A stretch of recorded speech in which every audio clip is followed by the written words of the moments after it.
Diesel ದರ ಏರಿಕೆಯಿಂದ ವಾಹನಗಳ ಮಾಲೀಕರಿಗೆ ಬಿಸಿ ತಟ್ಟಿದೆ. ಇದರಿಂದಾಗಿ ಜನಸಾಮಾನ್ಯರಿಗೂ ತಳಮಳ ಶುರುವಾಗಿದೆ. ಯಾಕಂದ್ರೆ ಅನೇಕ ಉತ್ಪನ್ನಗಳ ದರವು ಹೆಚ್ಚಾಗುವ ಆತಂಕ ಮನೆ ಮಾಡಿದೆ.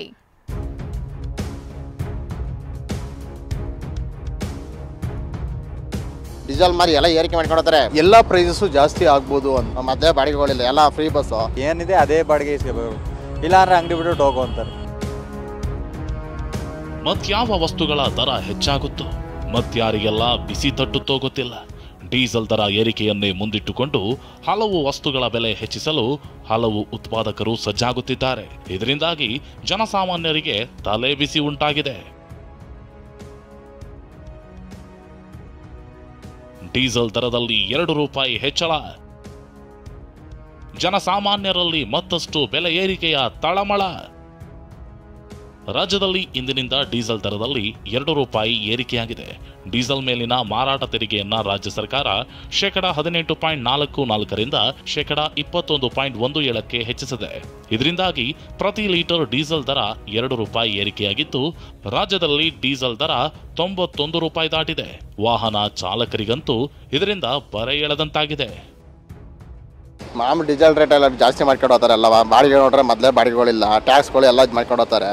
ಇರೋ ಗಾಡಿಗಳು ಇದು ಮಾಡ್ಕೊಂಡು ಹೋಗಲ್ಲ, ಇಲ್ಲ ಭಾಳ ಹಿಂಸೆ ಆಗ್ಬಿಟ್ಟಿದೆ. ಎಲ್ಲ ಮೊದಲೇ ಬಾಡಿಗೆಗಳಿಲ್ಲ, ಎಲ್ಲ ಫ್ರೀ ಬಸ್. ಯಾರು ಬುಕ್ ಮಾಡಿರಲ್ಲ ಗಾಡಿಗಳನ್ನ, ಅದು ಕೊಡ್ತಾರೆ ಕಮಿಷನ್, ಏನೋ ಬೇಕಾ ಬೇಡ ಅಂತ ಕೊಡ್ತಾರೆ. ಓಲೋ ಒಬ್ಬರುಗಳಲ್ಲಿ ಅವ್ರಿಗೆ ಬೇಕಾ ಹೆಚ್ಚು ಕೊಡ್ತಾರೆ, ಯಾರು ಕೇಳೋರಲ್ಲ, ಬುಕ್ ಮಾಡಲ್ಲ. ಏನು ಮಾಡಕ್ಕ ಅಂತೇಳಿ ಡೀಸೆಲ್ ದರ ಏರಿಕೆ ಬಿಸಿ ನೇರವಾಗಿ ಭಾರಿ ವಾಹನಗಳ ಮಾಲೀಕರ ಮೇಲೆ ಬೀಳುತ್ತದೆ.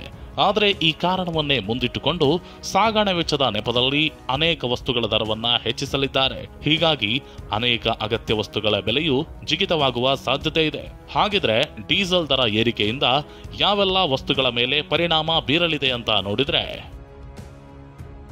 ಡೀಸೆಲ್ ದರ ಏರಿಕೆಯಿಂದಾಗಿ ಹಣ್ಣುಗಳು, ತರಕಾರಿಗಳ ಸಾಗಾಟ ದರ ದುಬಾರಿಯಾಗಲಿದೆ. ಇದರಿಂದ ಟೊಮ್ಯಾಟೊ, ಈರುಳ್ಳಿ, ಆಲೂಗೆಡ್ಡೆ ದರ ಹೆಚ್ಚಳವಾಗುವ ಸಂಭವ ಇದೆ.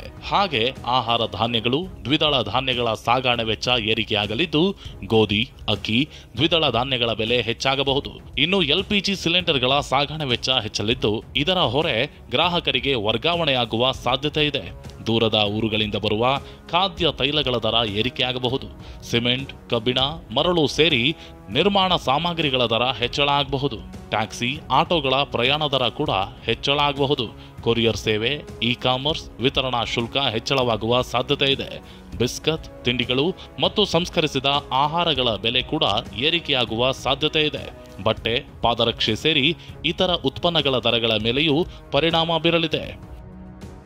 ಇದು ಅಗತ್ಯ ವಸ್ತುಗಳ ಪಟ್ಟಿಯಲ್ಲಿ ಇರೋದ್ರಿಂದ ಎಲ್ಲ ಪ್ರೈಸಸ್ಸು ಜಾಸ್ತಿ ಆಗ್ಬೋದು ಅಂತ ನಾವು ಅಂದ್ಕೊಂಡಿದ್ದೀವಿ. ಆದರೆ ನಮ್ಮ ಬಾರ್ಡರ್ ರಾಜ್ಯಗಳಲ್ಲಿ ಕಂಪೇರ್ ಮಾಡಿದರೆ ಅದಕ್ಕನ್ನ ಕಡಿಮೆ ಬೆಲೆನೇ ಇದೆ ನಮ್ಮ ಹತ್ರ. ತೆಲಂಗಾಣ ಆಗಲಿ, ಆಂಧ್ರ ಪ್ರದೇಶ ಆಗಲಿ, ತಮಿಳುನಾಡು ಆಗಲಿ, ಮಹಾರಾಷ್ಟ್ರ ಆಗಲಿ, ಇದೆಲ್ಲದಕ್ಕನ್ನ ಕಡಿಮೆನೇ ಇದೀವಿ ನಾವು. ಡೀಸೆಲ್ ದರ ಏರಿಸಿರುವ ಸರ್ಕಾರ ಬೇರೆ ರಾಜ್ಯಗಳ ದರಕ್ಕಿಂತ ನಮ್ಮಲ್ಲಿ ಬೆಲೆ ಕಡಿಮೆ ಅಂತಿದೆ.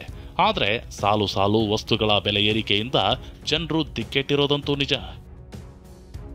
ಶಾಂತಮೂರ್ತಿ, TV9 ಬೆಂಗಳೂರು.